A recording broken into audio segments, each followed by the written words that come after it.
Désolée, je suis là. Ça va les filles? Hello, hello. Bien. Alors, bienvenue au cours de Pensée positive, aujourd'hui dédié à la Refoua Shelema Bekarov de Ita Yitzhak Ben Shira Yafa. Bezrat Hashem, grâce à Dieu, l'opération s'est bien, la procédure s'est bien passée. Et maintenant, on dit merci à Kadosh Baruch Hu, que tout soit allé au mieux et qu'il se remette très vite, si Dieu veut, de cette intervention. Alors, on va lire un petit télim pour lui, même si on l'a lu pas mal tout à l'heure, on va au Hashem. Alors, qu'est-ce qu'on va faire? On va faire למנצח מזמור לדוד, יענך אדוני ביום צרה, ישגבך שם אלוהי יעקב, ישלח עזריך מקודש ומציון יסעדיך, יזכור כל מנחותיך ורולתך ידש נסלה, ייתן לך חלבביך וכל עצתך ימלא, נרננה בישועתך ושם אלוהינו נדגול, ימלא אדוני כל משאלותיך. עתה ידעתי כי יושיע אדוני משיחו, ירנהו משמי קודשו בגבורות ישע ימינו. אלה ברכי ואלה בסוסים, ואנחנו, בשם אדוני אלוהינו נזכיר. המה קראו ונפלו, ואנחנו קמנו ונתעודד. Adonai Oshia, Amel, Arianenu, Beyam Korenu. Amen. Ok, alors aujourd'hui, eh ben, on reprend là où on était la dernière fois. Alors juste un petit résumé pour Mel. Donc on a décidé cette année d'étudier le livre de la pensée positive. Tu l'as déjà eu entre tes mains ce livre? C'est de qui celui-là? C'est de ta belle-sœur ou c'est... Non, non, non, non, c'est de Sarah Youssef. Non. Alors c'est la fille du Rav Ovadia, D'accord. pardon, la belle-fille du Rav Ovadia Yosef, Zichrono Livracha. Et elle a écrit il y a une vingtaine, en fait, il y a une quinzaine d'années, elle a commencé à faire des séminaires de pensée positive. Et D'accord. d'ailleurs, le séminaire que tu avais étudié avec Emma Ayash il y a longtemps, il y a une dizaine d'années, eh ben, c'était à partir de ses enseignements à elle, puisque Emma avait été formée par la rabbinite Sarah Youssef. D'accord. Et donc, on a décidé cette année, eh ben, de s'embarquer dans l'étude de ce livre. Donc, c'est très sympa. On lit ensemble et on commente. Et en fait, on est allé à travers différents chapitres. On a commencé par qu'est-ce que c'est que le mazal? Est-ce qu'on peut changer son mazal? Puisque là, on va parler justement de penser à combien la pensée peut transformer ta réalité. Ensuite, on a parlé de emuna et de volonté, donc du ratson. C'est-à-dire que tu peux avoir la emuna, mais si tu n'as pas le ratson, la volonté, l'intention, que tu n'y crois pas vraiment en fait et que tu veux vraiment pas acquérir les choses, ben et là, quand on parle de Emouna, c'est pas toujours en Akadosh Baruch. C'est bien sûr avoir la Emouna en Akadosh Baruch, mais même en ton pouvoir de changer les choses et en ta volonté d'accéder à quelque chose. Ensuite, on a parlé de la force, du pouvoir de la parole, ensuite du pouvoir de la pensée, et là, on est dans la puissance de l'imagination. Donc ça, c'est super intéressant. Franchement, moi qui l'avais déjà étudié 2 fois ce livre, ben, avec Salomé, Morgane, Lynn, Julie et d'autres personnes, pardon, pardon. Et ben en fait, on a redécouvert plein de trucs et moi j'ai appris de nouvelles choses alors que pourtant j'avais déjà lu. Donc c'est super parce qu'à chaque fois, Quand tu on- l'étudies, tu apprends ouais, à chaque fois qu'on peux lit, faire tu utile. sais, ça te parle au moment où tu es dans ta vie à ce moment-là. Et du coup, tu dis, ah ouais, non, mais ça, je ne l'avais pas du tout interprété de cette manière-là. Et notamment sur l'imagination. Si jamais tu veux revoir le cours précédent sur l'imagination, c'était vraiment, moi, ça m'a vraiment changé à tel point que je vais vous faire une confidence. La semaine passée, je me suis dit, en fait, l'imagination, elle est tellement puissante que je me suis donné une soirée, jeudi soir dernier, alors que mes petits plats étaient en train de terminer de mijoter et de refroidir ensuite. Je suis restée jusqu'à 2 heures du matin avec mon ordinateur en train de taper qu'est-ce que j'imaginais pour l'organisation Léa Lotte jusqu'à pendant les 5 prochaines années. Et en fait, ça m'a permis d'ouvrir complètement mon esprit à plein de choses où je me disais même pas que c'était possible. En fait, qu'est-ce qui m'en empêche? C'est notre imaginaire. Rabbi Nachman de Breslev, il nous dit, à 120 ans, quand on passe dans le monde de la vérité, comme on va être frustré de se dire, quoi? En fait, tout ça, c'était à ma portée. La seule chose qui me limitait, c'était mon imagination. Donc, en fait, souvent, on dit, quand on est enfant, on rêve. Mais c'était quand la dernière fois que vous vous êtes laissé embarquer dans vos rêves? Quand est-ce que vous avez vraiment, vous êtes dit, c'est quoi j'ai envie de rêver? De quoi j'ai envie de... Qu'est-ce que j'aimerais? Si tout était possible, qu'est-ce que j'aimerais pour mes enfants, pour mon mari, pour mon couple, pour moi, personnellement, professionnellement, pour le monde? En fait, l'imaginaire, il est là pour nous donner une idée de l'infini des possibles.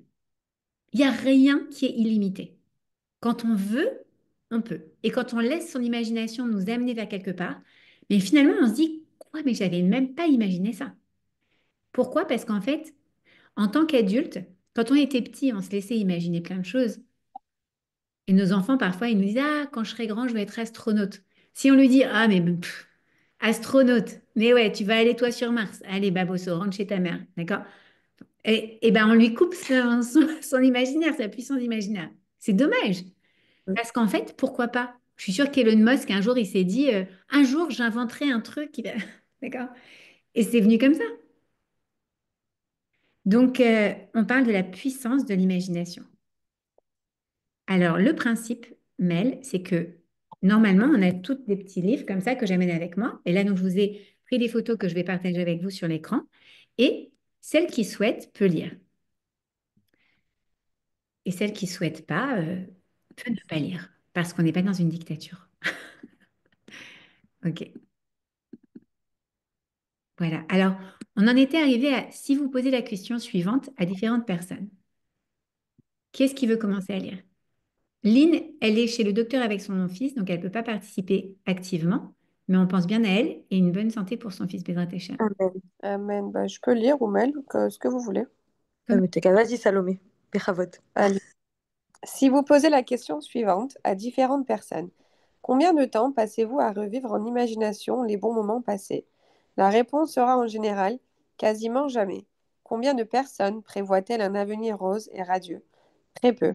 Nous avons pourtant le libre arbitre de choisir comment utiliser ce précieux cadeau qu'est l'imagination, ce cadeau du ciel qui nous permet de choisir le bien et de le faire advenir. Si nous l'utilisons à bon escient, la réalité sera plus douce et plus heureuse. L'imagination est une force spirituelle qui peut réellement nous aider dans la vie, même si le parcours est difficile, semé d'embûches et compliqué. C'est vrai que très souvent, on disait, Mel, dans les cours précédents, qu'en fait, notre cerveau, il est fait pour nous protéger. D'accord? Tout notre système, il est fait pour qu'on apprenne de nos erreurs et qu'on ne refasse pas les mêmes erreurs. Et du coup, on a beaucoup plus facilement euh, dans notre imaginaire des mauvais souvenirs qui nous reviennent parce qu'ils nous ont marqué beaucoup plus. Pour se souvenir des bons moments, ben, à part certains bons moments qui nous ont vraiment marqués eux aussi, mais sinon, si tu veux te souvenir, par exemple, des petits détails, tu sais, des petits moments, je sais pas, quand ton papa il te racontait une histoire le matin au petit-déj, des trucs très, très de la vie courante, mais qui sont des beaux souvenirs. Et ben en fait, il va falloir aller creuser dans notre mémoire. Alors que les mauvais souvenirs, souvent, ils reviennent instinctivement, soit en cauchemar, soit en se disant, alors là, je referai jamais cette erreur, ou je referai jamais ça, ou je vais pas aller traverser ce pont parce que la dernière fois que j'ai traversé ce pont. D'accord? Donc en fait, naturellement, on va aller beaucoup plus souvent revivre en imagination les mauvais moments. Et donc, eh ben, vu que l'imagination est tellement puissante, et on va le voir, il faudrait s'entraîner, passer un peu de temps à se souvenir des bons moments. Et notamment, moi je vois, et d'ailleurs il faudrait que je continue, mes garçons, ils adorent regarder les albums photos de quand ils étaient petits. Et c'est vrai que depuis que mon emploi du temps est plus chargé, j'ai beaucoup moins d'albums photos récents. Mais ça, c'est des souvenirs aussi des bons moments. Le Shabbat après-midi, on sort tous les albums et vas-y, qu'on passe et regarde des trucs. Oh là, tu te souviens? Parce qu'en fait, ça fait tellement de bien de se souvenir des bons moments. Et ça nous permet de nous dire, ah, c'est quoi, ça fait longtemps qu'on n'est pas allé là-bas. Viens, on va retourner et viens, on se projette dans un bon moment futur. Donc, c'est vraiment intéressant de voir ça. Alors, est-ce que Mel, tu veux lire Ouais, ou... avec plaisir. Profiter de l'imagination, c'est ça? Oui, Profiter de l'imagination. L'être humain est par essence intimement lié à l'imagination. Les mots hébreux Adam, homme, et Dimion, imagination, proviennent de la même racine. Ce qui différencie, entre autres, l'homme de l'animal est que l'homme est doté de la capacité d'exercer des choix. Il jouit du libre arbitre, lequel s'exprime aussi dans l'imaginaire. L'homme, Adam, peut en effet choisir de s'identifier à la matière terre, Adama, d'où provient le corps humain, ou choisir une voie plus spirituelle et réaliser les paroles du prophète Ishaïa. Je ressemblerai, Édamé, au Très-Haut.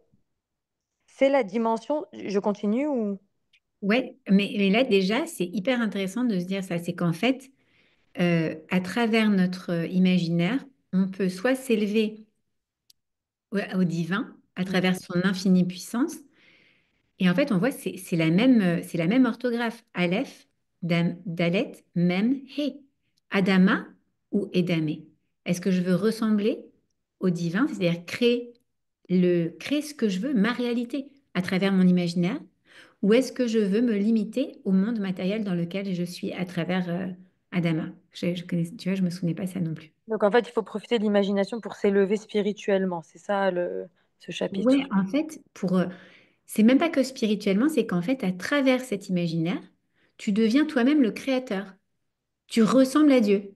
Mhm. Pourquoi? Parce que tu peux créer ce que tu veux avec ton imaginaire. Mais il faut Ouais. utiliser en fait cette force. Tu veux continuer? C'est la dimension spirituelle? Alors, c'est la dimension spirituelle de notre conscience qui choisit la manière dont nous orienterons et exploiterons notre imagination, Koar Hamedame, le pouvoir de l'imagination ainsi que celui de s'identifier au Créateur. La partie spirituelle de l'imagination est inspirée par Hachem, qui transforme le fruit de notre imagination en pensée concrète. Ce qui lie l'être humain à son imagination, c'est cet aspect spirituel, lui-même relié à la source divine. L'homme est libre d'imaginer ce qu'il veut, écrit Rabbi Israël Salanter dans son ouvrage Igeret à Moussar. Mais si l'homme ignore qu'il est capable de contrôler son imagination, quelque chose en lui fait défaut. Nous comprenons ainsi que la plénitude de l'homme dépend de sa capacité à contrôler et à utiliser à bon escient son imagination. Intéressant. Qu'est-ce que ça vous évoque, pardon. Dans votre quotidien, vous avez le temps est-ce que vous utilisez beaucoup votre imaginaire? Bah, ça dépend. Moi, sur du court terme, oui, je veux dire. Parfois, Hmm. avant d'aller chercher les enfants à l'école, je me dis, bah, on va aller les chercher. Lui, il va être content. Je vais lui sortir ça de mon coffre. Il s'attend pas. Donc, il va, tu vois, sur des petites Ouais, choses ouais. comme ça. Mais pas dans 5 ans, non. C'est intéressant.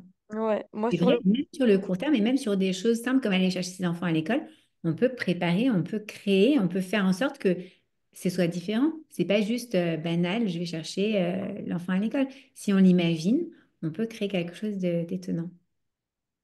Super. Salomé, tu veux lire le paragraphe d'après? Bien sûr. Désolée, je me suis mis en mute parce que Pas du tout. il y a du bruit avec la femme de ménage. Euh, alors, l'homme peut créer des mondes nouveaux dans son imagination et de cette manière influencer, voire transformer son environnement.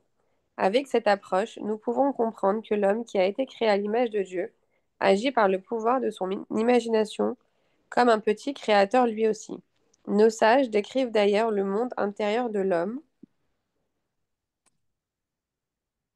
comme un petit univers, car l'image divine qu'il incarne lui permet de devenir un véritable partenaire dans la création de l'univers.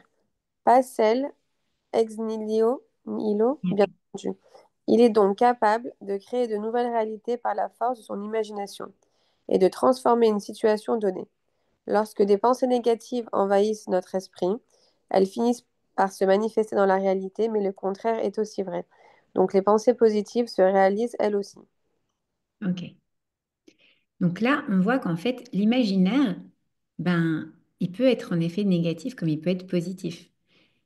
Et c'est vrai que par exemple, en life coaching, j'ai beaucoup de femmes qui viennent avec des angoisses. D'accord? Les angoisses, c'est quoi? C'est l'imaginaire qui s'approprie ton esprit, ton cerveau, entre guillemets, et qui décide de te mettre en tête des choses qui n'existent pas, pour le moment, en tout cas, qui n'existent pas dans le moment présent, mais qui sont un imaginaire qui va nourrir les peurs de cette personne. Par exemple, une femme qui a peur. euh, euh, voilà, je connais très bien une dame qui a peur de l'eau, d'accord?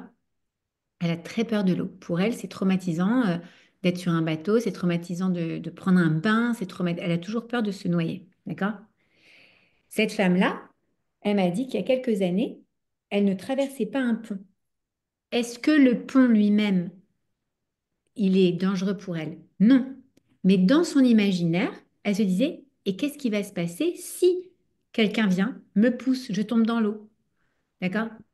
Donc en fait, c'est l'imaginaire, notre imaginaire, quand il est dérivé vers le négatif, eh ben, il peut nous vraiment nous limiter, nous empêcher de vivre et même pire, faire venir des choses mauvaises. Parfois, on se dit, bah, tu vois, j'avais peur que ça arrive et c'est arrivé. Exactement. Mais c'est aussi parce que tu l'as imaginé que c'est arrivé.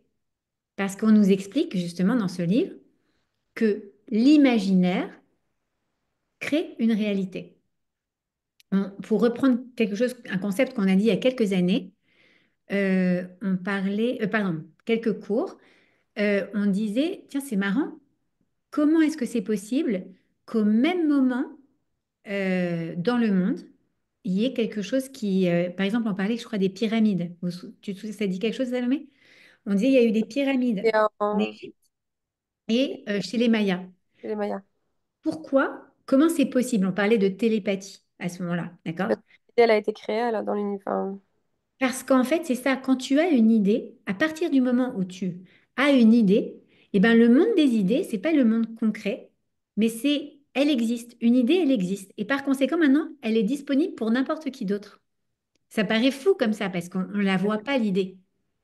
Mais à partir du moment où tu imagines quelque chose, cette chose existe, pas concrètement, mais elle existe dans le monde des idées. Et dans ce monde des idées, elle est disponible pour d'autres personnes à présent. D'accord? On va prendre un exemple.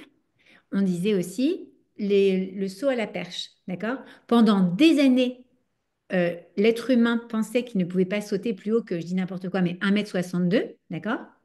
Et puis en 1950, eh c'est ben, il y a un mec qui pas a mal. fait 1,63 m. Et à partir de ce moment-là, ça n'a fait que monter. Pourquoi? Parce qu'on s'est dit, mais en fait, sky is the limit.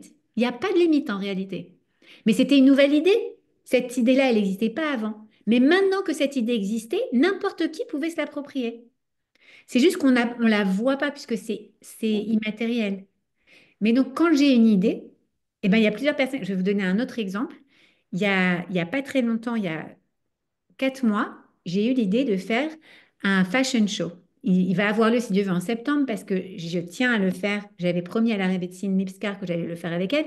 Et comme son mari est très malade, donc elle m'a demandé qu'on attende, qu'on repousse à plus tard. Donc je ne l'ai pas fait au moment où je devais le faire, je le fais après. Et Shira, il n'y a pas très longtemps, m'envoie un message parce qu'elle était au courant de ce projet. Et elle me dit, c'est fou, il y a eu un truc qui a été fait comme ça. Oui, là, Elle me il dit, y a mais deux c'est semaines, incroyable, je c'est la crois. même idée. Et je dis, Ouais. mais c'est normal parce qu'à partir du moment où quelqu'un a une idée, cette idée existe et du coup, il va y avoir plein de choses qui vont arriver comme ça maintenant. C'est normal. Et je suis peut-être pas la première à avoir eu cette idée. Peut-être que moi, elle m'est venue cette idée parce qu'elle était disponible de quelqu'un d'autre. Donc, c'est hyper intéressant de voir ça. C'est qu'on va voir plein de choses arriver en même temps. Pourquoi? Parce que elle est maintenant à disposition. Elle existe, cette idée. Ce concept existe. On ne le voit pas, mais il est dans le monde des idées, de l'imaginaire.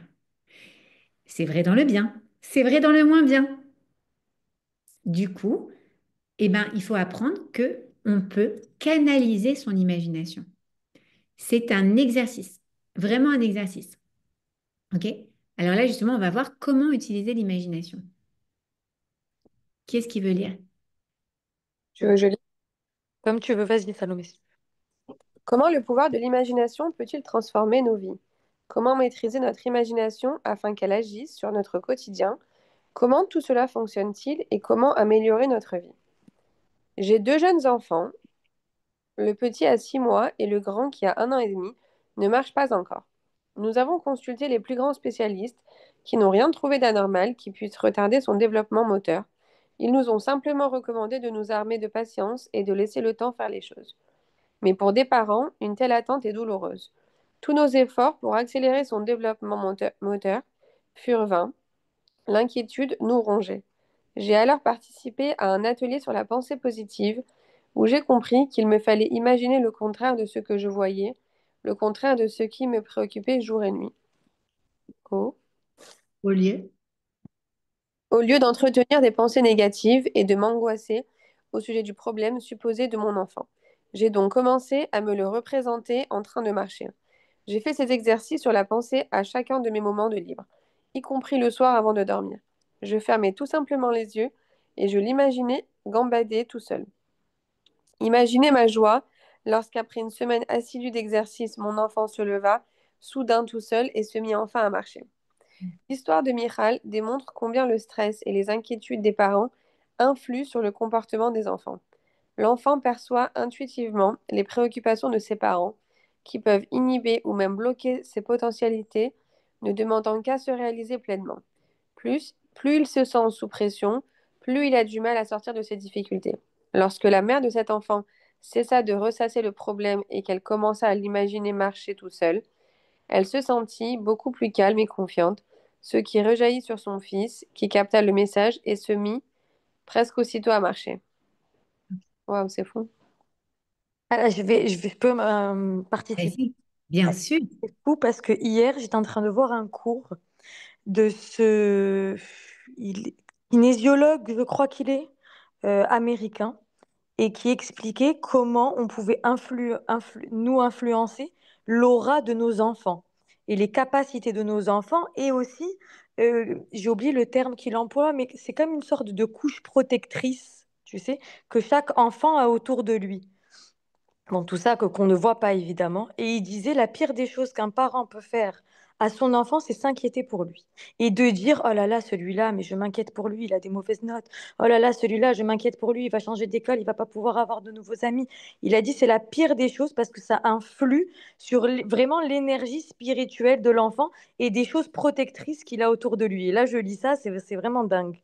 C'est pas un cours pour les femmes juives, pour l'énergie. C'est pas mal. C'est ça. Mon fils m'a dit, c'est très intéressant, merci d'ailleurs d'avoir partagé ça. Mon fils, qui a 18 ans la dernière fois, m'a dit, Maman, I wish you didn't care. I'm like, I care about people I don't know. How can I not care about you? Mm. Il m'a dit, mais parce que tu... Et pourtant, je suis pas quelqu'un d'angoissé ou quoi, mais c'est, comment ça va? Alors, mon amour? Non, non, non. Je l'appelle et truc. Mais juste, laisse-moi tranquille. Mais en fait, c'est vrai que d'abord, il a un âge où il a besoin d'avoir plus de distance. Donc, j'ai compris ce qu'il m'a dit et je Même répète si pas. en vrai, il te dit, ah oui, c'est pas vrai, hein. Ils te disent ah oui, Oui, comme ça. bien Le sûr. jour où tu vas arrêter de lui demander, il va se demander ce qui se passe. Mais bien sûr. Mais c'est juste, il se dit, mais en fait, autour de moi, je vois pas des gens qui ont une maman qui les appelle. Tu vois, quand il sort de l'école, je l'appelle quand il est sur la route. Alors, mon fils, comment ça s'est passé la journée, machin, nan, nan. Parce que je sais qu'il arrive à la maison et il repart à un programme à la SINA ou quoi. Donc, je discute pendant qu'il est sur la... Mais je viens de sortir de l'école, là. Tu as besoin de m'appeler. Mais moi, j'appelle mes parents 3, 4 fois par jour. Mais oui. T'es un garçon, toi. Ouais, Non, mais c'est aussi l'âge, parce que il sort de l'école. Après, ça dépend aussi des caractères. Moi, je sais par exemple, mon fils Nathan, il a un caractère quand il est fatigué, il n'a pas envie de parler.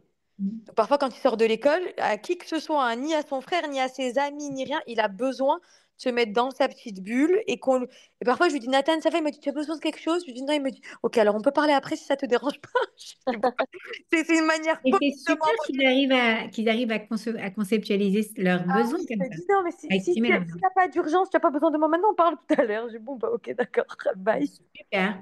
Et mais c'est vrai que quelqu'un qui s'angoisse pour ses enfants et qui l'exprime en plus par la parole, eh ben, en fait, ça fait du sens.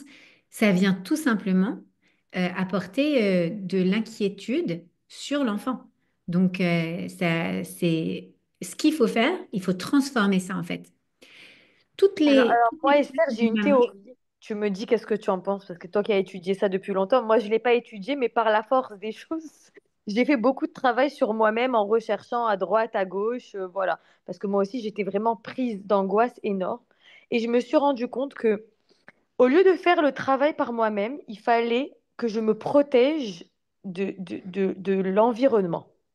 Ok. Dans le sens où quand il y a des mauvaises nouvelles, je peux, à un moment, tous ces groupes, faites Teilim pour celui-là, Oui, je oui, me suis oui, rendu compte, c'était extrêmement anxiogène pour moi. bien En sûr. fait, je me suis rendu compte, même de lire une histoire, de voir quelque chose à la télé, toutes ces petites choses comme ça, ben, en fait, elles nourrissaient Ça mon nourrissait ton imaginaire. imaginaire, Voilà. bien sûr. Et je me suis rendu compte que, et en fait, je vais faire un parallèle, mais qui n'a un peu rien à voir. C'est comme quand les hommes, ils disent aux jeunes hommes, il faut pas voir d'images impures parce que ça vous reste dans la tête. Tu sais, ce concept comme Oui, ça. oui, Voilà. Et ben moi, en fait, ces images impures, c'était ça. C'était, bien sûr. Razvé Shalom, cette petite, elle s'est noyée, et ça, il faut faire télim pour Bien celui-là, et sûr. celui-là est malade, et celui-là est à l'hôpital. Et, Et tout ça, ça me restait dans la tête et du coup, ça nourrissait mon imagination. Et je me suis rendu compte, et après, avec toute l'humanité que j'ai en moi et toute l'empathie que j'ai en moi, j'ai dû arrêter de faire beaucoup de choses parce que vraiment, ça prenait de ma personne. Bien sûr. Et Mais du tu as coup, raison, il faut et se tu sais, en protéger. fait, comme tu dis à un alcoolique de ne pas aller dans un bar, il y a des endroits où je ne vais plus, où je ne peux plus aller, parce que je me suis rendu compte que vraiment c'était extrêmement anxiogène pour moi, et que depuis que j'ai appris à me protéger de ces événements extérieurs, tout en essayant malheureusement voilà, de pouvoir faire mes prières et d'allumer mes bougies pour un tel et un tel, il fallait que j'arrête parce que ça, c'était vraiment ma source d'anxiété par rapport à ma vie, à mes enfants, à la santé de mes enfants, à la santé de mes parents. Et j'ai trouvé que vraiment, ça, c'était l'exercice le plus fructueux pour moi, à mon niveau en tout cas. Exactement. Donc en fait, ça c'est une super bonne. D'abord, c'est colle à cavote parce que c'est pas facile de prendre conscience quelle est la source de mes angoisses. La source, c'est l'imaginaire. Tu l'as trouvé et tu t'es dit, qu'est-ce qui nourrit cet imaginaire? Ben, c'est en fait toutes les mauvaises nouvelles qu'on reçoit sur tous ces chats. Et en plus, on t'y met directement sans te proposer d'y aller à ces chats. Donc parfois, c'est très difficile. D'accord? C'est aussi tous les sites internet ou les Instagram ou les TikTok où on reçoit là, c'est carrément des images. C'est même pas Ah que oui, oui, oui, oui, oui. des images Mhm. violentes, des images de haine contre les juifs, des images de ce que tu veux, les news, d'accord? En effet.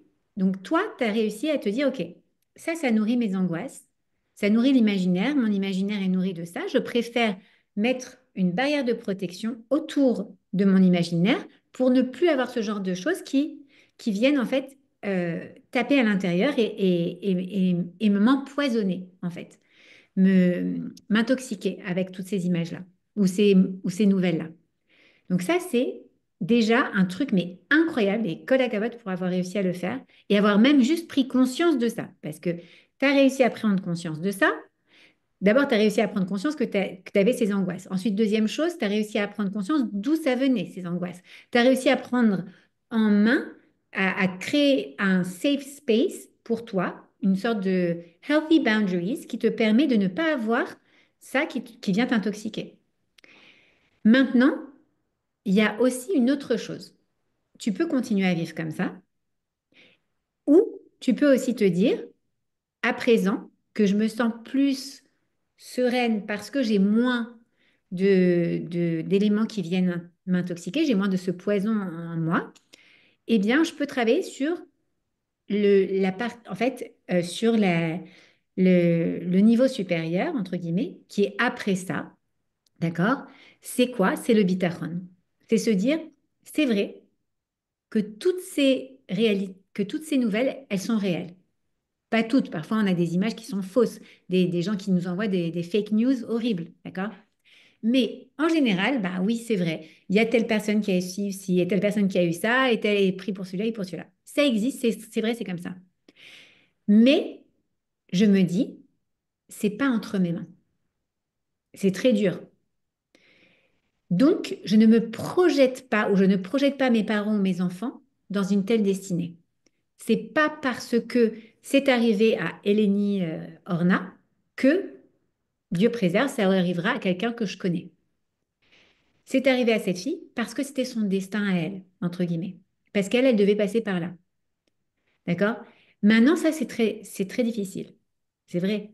C'est pas facile. Mais déjà, d'être arrivé à la possibilité à cette force que tu as eue de te dire, je vais créer un environnement qui est plus sain pour moi, dans lequel je filtre ce qui est oui recevable ou pas recevable, c'est extrêmement bien. Mais ça te permet de reprendre en fait pleine possession de ton imaginaire. Ça, c'est une première chose. Après, si tu en as envie, et c'est pas forcément à ce moment-là dans ta vie, c'est peut-être quand tu auras 40 ans, peut-être quand tu auras 45 ans, peut-être quand tu auras 50 ans, ou peut-être jamais. Tu peux te dire aussi, OK, mais en même temps, la réalité extérieure, elle est quand même celle-là. Mais je vais apprendre à me dire que ça n'est pas entre mes mains, c'est entre les mains d'Hachem. Hachem, il a un dessein, un plan, et de toute manière, ce plan-là, jusqu'à présent, il n'a jamais touché ma famille, il n'y a pas de raison qu'il touche ma famille. Et dans tous les cas, Akadosh Baruch Hu, j'ai confiance en toi. Mais c'est en effet une étape encore différente. Mais là, ce qu'elle va nous apprendre justement, c'est à diriger à canaliser notre imaginaire. Donc, on voit à quel point c'est super important. Et bravo d'avoir réussi à faire ça. C'est vraiment une étape très, très importante vers le bien-être et la santé émotionnelle et mentale. Donc, Kola Kavod. Merci.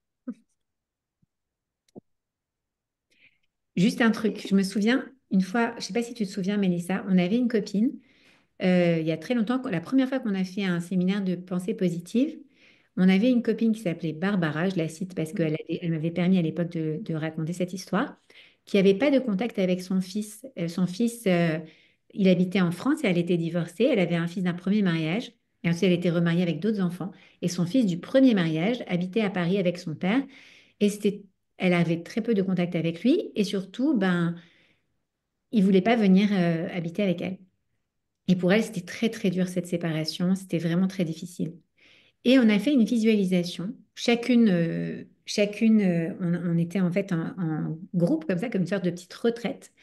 Et on a visualisé, je sais plus si on a visualisé ou elle a visualisé Non, chacun visualiser sa ce qui propre fait. chose. Ouais, ouais, ouais, ouais. Et elle a visualisé que son fils l'appelait ou lui envoyait un message, je sais plus exactement, et que du coup, il lui disait, Maman, je voudrais venir m'installer avec toi. Et ben, pendant qu'elle était à la soirée avec nous, elle a reçu, je sais plus si c'était un coup de téléphone ou un Oui, ouais, message. ouais, un coup de fil. Et genre, on était toutes comme vous, Et il a dit, Maman, je vais venir habiter à Miami. habitées à Après Miami. des années de bataille où elle essayait de qu'il vienne habiter avec elle. Ah non, c'est vraiment ça, c'était fou, hein. C'était faux. Elle Le est- et pouvoir de ça a pas pris plus de 5 minutes, hein. C'est incroyable. C'était Vraiment. incroyable. Et bon, il faut se dire, en fait, quand on a un problème, donc là, on va wrap up un petit peu la session, mais quand on a un problème, en fait, qu'est-ce qu'on doit faire? Eh bien, comme a dit Mélissa, on doit se protéger. Déjà, ça, c'est une première chose. Toujours se dire, en tant que femme, notre rôle, c'est de... On est appelé maison dans la Torah. Pourquoi? Parce qu'en fait, c'est nous qui créons les murs de protection autour de notre famille. D'accord? Donc, on crée ces boundaries, ces protections, d'accord? Qui vont permettre qu'à l'intérieur de la maison, ben, il n'y a pas toutes ces choses intoxicantes de l'extérieur. Et à l'intérieur de notre esprit également, d'accord? Deuxième chose, quand on a une inquiétude qui reste comme ça, qu'est-ce qu'on peut faire? Eh bien, on peut tout simplement la transformer. Alors, d'abord, on peut prier à Kadosh Baruch Hu, d'accord? Parce qu'on sait que lui, il peut tout. Donc, on va transformer notre crainte, notre peur, notre angoisse en prière au lieu de la garder en tant qu'angoisse. On peut faire un acte symbolique, par exemple, mettre une pièce dans la tzedaka et dire à Kadosh Baoru, par le mérite de cette tzedaka, je remets tous mes soucis entre tes mains et notamment ce souci-là. Voilà, moi j'ai fait mon deal, toi maintenant c'est toi qui es en charge de tout ça. Mais aussi, on peut faire un autre truc. Il y a une chose qui est la protection de notre famille, de notre maison, c'est notre mezouza. Et Mélissa, elle en sait quelque chose puisque je me souviens elle a plein d'histoires qu'elle peut nous raconter, dont une très émouvante. Un jour, peut-être, il faudra la partager sur le lien entre même la santé et l'état du parchemin de la mezouza d'une personne. D'accord? Donc, qu'est-ce qu'on peut faire? Et ça, c'est quelque chose que on a vu toutes nos grand-mères faire ça, d'accord? On met la main sur la mezouza.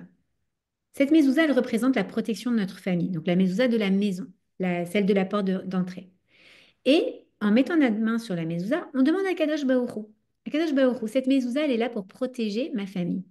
Fait que mes enfants, même à l'extérieur de cette maison, mon mari, moi-même, mes parents, tatati tatata, tu défiles toute la liste de toute la famille, fait qu'ils soient entourés du pouvoir de protection de la mezouza et qu'il n'y ait pas de mauvaises influences, pas de mauvaises personnes, pas de nanana qui s'approchent d'eux. Et en fait, tu donnes en fait ce pouvoir à la mezouza d'aller continuer à protéger tes enfants à l'extérieur. Et c'est pour ça que nos grands-mères, elles faisaient ça. Elles ne savaient pas forcément prier dans un sidour, mais Combien de fois on a vu nos grands-mères mettre la main sur la mezouza et prier pour nous? Pourquoi? Parce que la mezouza, il ne faut pas oublier le pouvoir de protection que c'est. D'accord? Et on visualise. On visualise avec la main sur la mezouza ou pas, comme on veut. On visualise cet enfant entouré que de bonnes personnes. On visualise son mari entouré que de secrétaires très moches.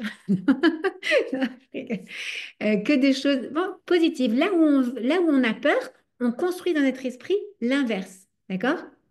Et on change en fait la destination. Puisque j'ai peur de ça, alors viens, je vais regarder quel est l'antidote à ça. L'antidote, c'est dans mon imaginaire. OK? Est-ce que vous voulez ajouter quelque chose?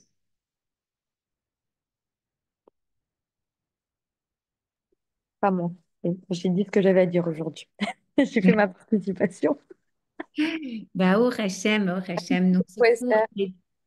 dis-moi, ma Salomé. Non, j'ai dit merci beaucoup pour ton cours. Ah, bah, oh Hachem, Particulièrement. bah, oh Hachem. Toujours un Esther, plaisir. Allez, merci beaucoup, on se c'était voit la très semaine inspirant. prochaine. Donc, on est arrivé à témoignage de Ben Amram de Petar Tikva. Ah, je me demande si c'est un rapport avec les Ben Amram de Biskin Point. Et on va donc clore ce chapitre et on se retrouve la semaine prochaine, Bezrat Hachem, pour notre dernier cours avant Pessah, parce que les semaines d'après, les filles, on est toutes dans nos maisons en train de balayer et astiquer. Nanana. Voilà. Et comme Merci tu beaucoup, Esther. parles peut-être créole mieux que moi, je ne sais pas ce qu'elle disait exactement.